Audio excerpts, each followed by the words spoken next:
السلام عليكم ورحمة الله وبركاته. عاملين يا اخواتي؟ رب تكونوا بخير. اهلا بكم في فيديو جديد. النهارده ان شاء الله نتعرف على موعد مباراة الاتحاد السعودي والاتفاق السعودي في دوري روشان السعودية الجولة 31 بإذن الله. نتعرف على أهم التفاصيل، الموعد والتوقيت والقنوات الناقلة المباراة بإذن الله. موعد المباراة 10/5/2024 الموافق يوم الجمعة. توقيت المباراة الساعة 9 مساء بتوقيت مكة المكرمة والسعودية، والساعة 9 مساء بتوقيت القاهرة ومصر. القنوات النقل المباراة بإذن الله SSC1 HD السعودي. في آخر مباراتان كانوا الاتحاد والاتفاق.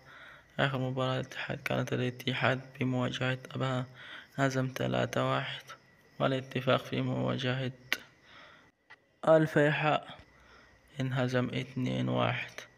الفريقان يتراجعان بشكل كبير، والاتحاد يتراجع بشكل كبير كبير كبير جدا. في آخر مباراة الاتحاد ينهزم وينهزم، والله الموفق والمستعان. وما تنساش توقع مع نتيجة مباراة الاتحاد والاتفاق. والسلام عليكم ورحمة الله وبركاته. أتمنى أن تكونوا استفدتوا معنا، وشكرا.